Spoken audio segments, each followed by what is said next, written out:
సరే అయితే ప్రస్తుతం ఇరాన్‌లో అంతర్యుద్ధ పరిస్థితులు నెలకొన్నట్లు కనిపిస్తోంది. అంటే ఐఆర్‌జేసీ ఇస్లామిక్ రెవల్యూషనరీ గార్డ్స్ మొస్తబా ఖమైనీని బయటికి రానివ్వడం లేదు అనేదైతే అర్థమవుతోంది.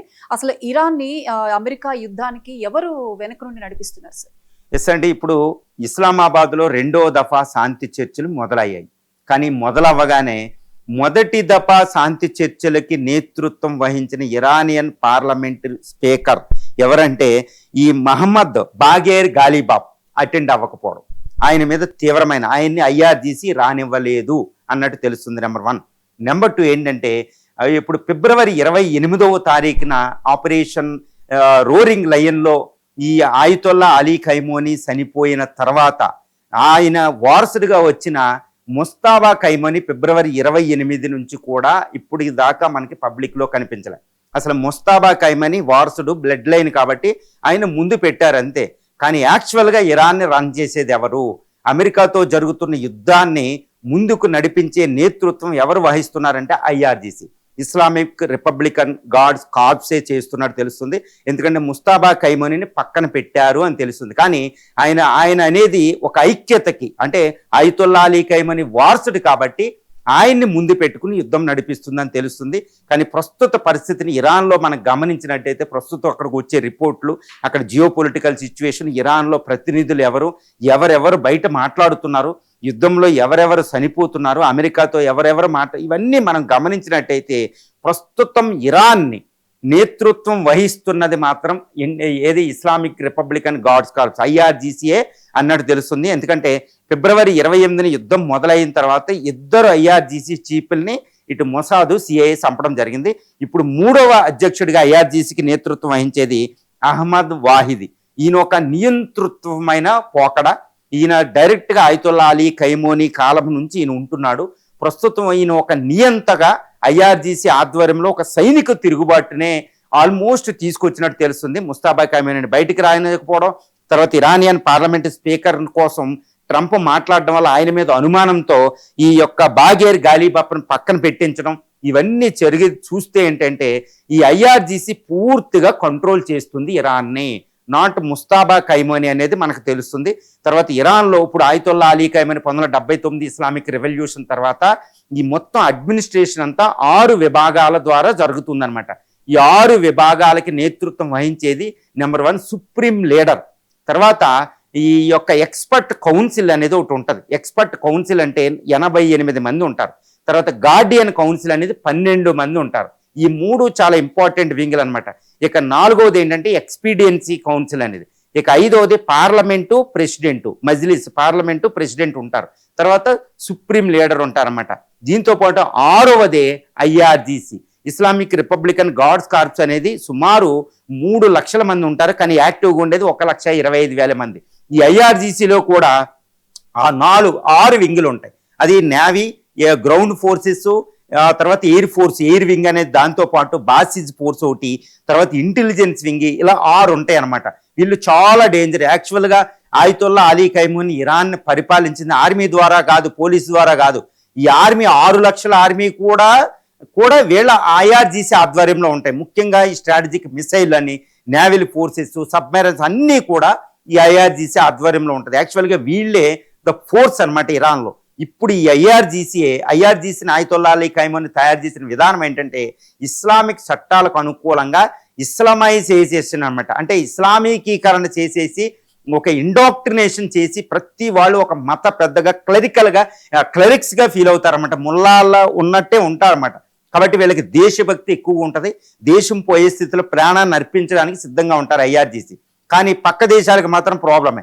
ఇప్పుడు ఈ ఐఆర్జీసీ ఎట్టి పరిస్థితుల్లో అమెరికాను ఓడించాలని కంకణం కట్టుకుని ఆయితొల్లా అలీ ఖైమోనీ యొక్క ఆదర్శాలు ముందుకు తీసుకెళ్లడానికి, కానీ ఇప్పుడు ముస్తాబా ఖైమోనీకి అంత పటుత్వం, అంతటి సామర్థ్యం, కెపాసిటీ లేదు కాబట్టి ఆయన పక్కన పెట్టి ఆయితొల్లా అలీ ఖైమోనీ అవలంబించిన విధానాలను ముందుకు తీసుకెళ్లే విధంగా ఇది ఒక సైనిక తిరుగుబాటు చేసినట్టు తెలుస్తుంది. అందుకనే యునైటెడ్ స్టేట్స్ ఆఫ్ అమెరికా కూడా ఈ పరిస్థితి అర్థమయ్యి ఇప్పటికే అహ్మద్ వాహిది, తర్వాత యాహా రహీం సఫావి, వీళ్ళిద్దరూ చాలా చాలా పెద్ద ఒక ఎఫిషియెంట్ లీడర్స్ అనమాట. ఈ లీడర్స్ని చంపడానికి ఇప్పుడు మొసాద్ సిఐఏ కూడా రంగంలో దిగినట్టు తెలుస్తుంది. ఈ యొక్క వీళ్ళిద్దరిని పట్టించిన చంపిన ఎంతో రివార్డులు కూడా ప్రకటించడం జరిగింది. కానీ వీళ్ళ సెక్యూరిటీ చాలా జాగ్రత్తగా అక్కడ ఉన్నట్టు తెలుస్తుంది. వీళ్ళే ఇప్పుడు ఇరాన్ యుద్ధాన్ని ముందుకు నడిపిస్తున్నారు. ఇరాన్లో ఉన్న అందరి నాయకులు వీళ్ళు చెప్పి చేతుల్లో ఉన్నట్టు తెలుస్తుంది.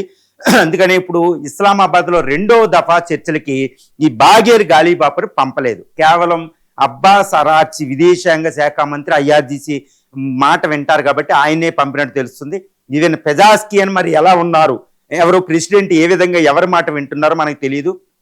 కానీ ప్రస్తుత పరిస్థితుల్లో మాత్రం ఐఆర్జీసీ మాట కాదన్న వాళ్ళు అక్కడ పదవిలో ఉండరు. ఒకవేళ ఉన్న వాళ్ళని ఇటు మొసాదు సిఐఏకి ఒప్పందించి వాళ్ళు చచ్చిపోయేటట్టు చేయడం అనమాట. ఈ విధంగా చాలా కుట్రలు కుతంత్రాలతో ఇరాన్లో జరుగుతుంది. అంటే ఒక రకమైన సైనిక తిరుగుబాటు నియంతృత్వం అనేది ఐఆర్జీసీ ఆధ్వర్యంలో ఇరాన్లో వచ్చేసింది. ఇంకా అందులో ఏమి తిరుగులేదు.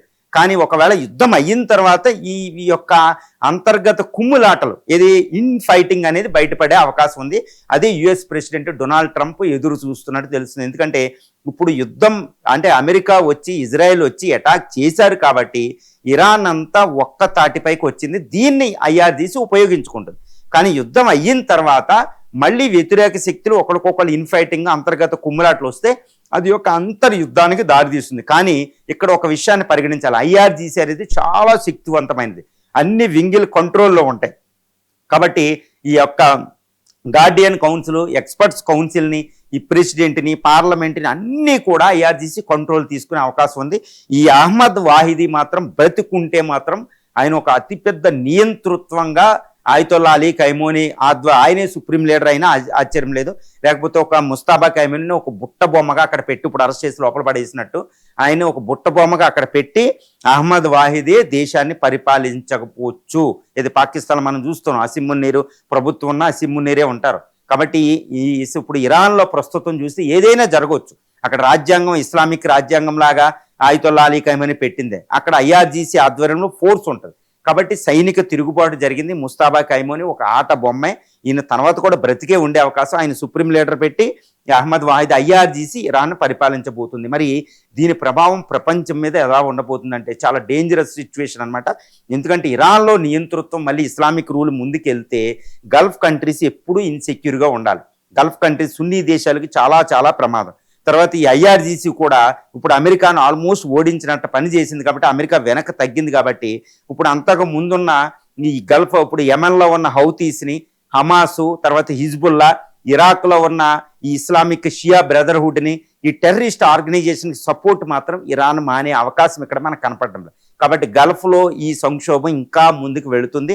తర్వాత అమెరికా అంటే ఎక్కువ కక్ష, tit for tattoo, blood for blood అనే యాటిట్యూడ్ ఉంటుంది. కాబట్టి అమెరికాకి అక్కడ ఇప్పుడు ప్రమాదం. అంటే ఏంటి, ప్రస్తుతం శాంతి ఒప్పందం కుదిరినా ఇరాన్ అమెరికా, ఇటు ఇరాన్ ఇజ్రాయెల్ మధ్య, ఇరాన్ సున్నీ షియా తెగల మధ్య ఉన్న ఈ యొక్క అశాంతి అనేది ఇంకా ఎక్కువ అయ్యే అవకాశం ఉంది.